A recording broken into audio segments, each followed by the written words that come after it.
A seguito dell'armistizio dell'8 settembre 1943, tra le unità schierate in Sardegna si verificano numerosi episodi di ammutinamento.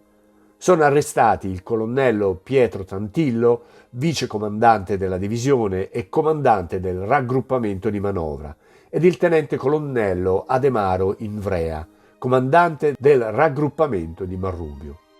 Centinaia di altri ufficiali e soldati del 10° e dell'8° battaglione sono arrestati ed internati nel campo di punizione di Uras e in una caserma di Cagliari, mentre centinaia di militari della divisione vengono trasferiti in altre unità.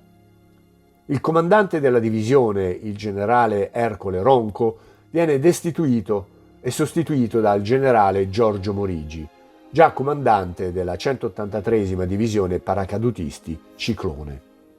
L'episodio più grave è la diserzione del 12° battaglione sotto il comando del maggiore Mario Rizzati, con elementi del 10° battaglione, una compagnia controcarro ed una compagnia mortai, che si uniscono alla 90esima Panzergrenadiere Division tedesca, seguendola prima in Corsica e poi sul continente. Il tenente colonnello Alberto Becchi Luserna, capo di Stato Maggiore della divisione, viene ucciso nel tentativo di fermare i ribelli. La divisione, ora ridotta a soli 5 battaglioni e profondamente scossa nel morale, non può più essere impiegata efficacemente per contrastare le truppe tedesche presenti in Sardegna, come originariamente previsto nei piani formulati dal generale Antonio Basso.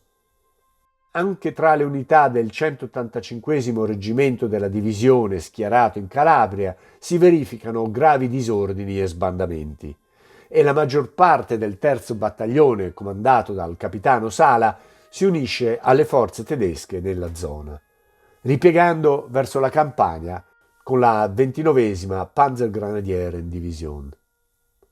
Gli elementi della Nembo schieratisi con i tedeschi vanno a formare il primo reparto paracadutista della Repubblica Sociale Italiana, denominato Raggruppamento Volontari Paracadutisti Italiani.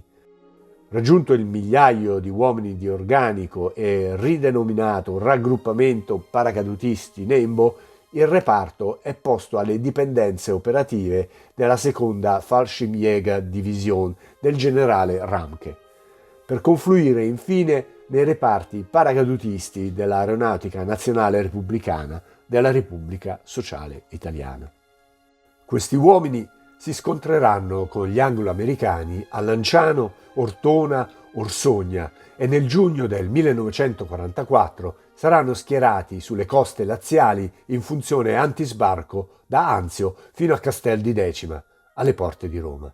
Le unità della Nembo, invece rimaste fedeli al Regno del Sud, confluiscono nell'esercito cobelligerante italiano. Infatti, subito dopo l'8 settembre, la 9ª compagnia del 3° battaglione del 185° reggimento, comandata dal capitano Gai, di stanza in Calabria, entra a far parte di un reparto denominato Primo Reparto Speciale Autonomo, che dal marzo 1944 sarà chiamato Squadrone da Ricognizione F e svolgerà attività di ricognizione, incursione e sabotaggio per conto degli anglo-canadesi. Il 185° reparto autonomo Arditi Paracadutisti Nembo viene incluso nel primo raggruppamento motorizzato e sarà la prima unità dell'esercito cobelligerante italiano ad entrare in combattimento contro i tedeschi.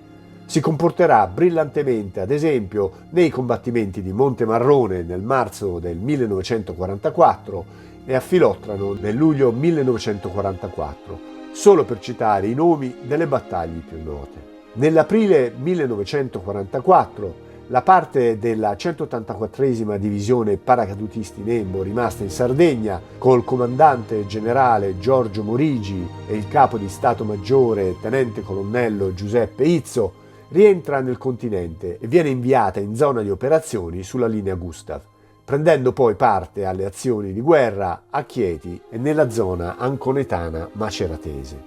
Infine, nella notte del 20 aprile 1945, allo squadrone F verrà affidata l'operazione Herring, paracadutandosi dietro le linee tedesche nella zona tra Modena, Ferrara e Mantova. Sarà l'ultima azione aviotrasportata della Seconda Guerra Mondiale. Queste, per sommi capi, sono le vicende della divisione Nembo dopo la battaglia sul piano dello Zillastro dell'8 settembre 1943.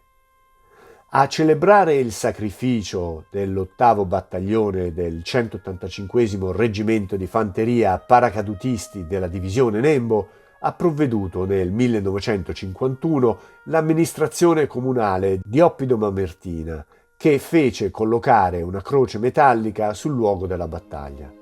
20 anni dopo, nel 1971, la stessa amministrazione fa erigere un'altra croce nei pressi della quale fu posta nel 1995 la lapide recante l'epigrafe citata in apertura.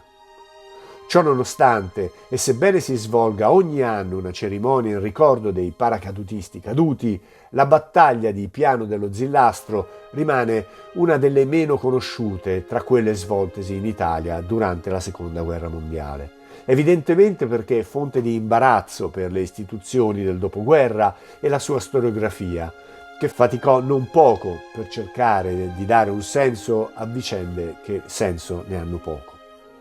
Infatti, anche se l'armistizio fu proclamato alla radio dal maresciallo d'Italia Pietro Badoglio alle 19:45 dell'8 settembre, lo stesso armistizio era in realtà già stato firmato in Sicilia il 3, e cioè 5 giorni prima. Rimane quindi il fatto tragico che gli uomini della Nembo si siano sacrificati combattendo fino alla morte contro un nemico che in quel momento non lo era neanche più.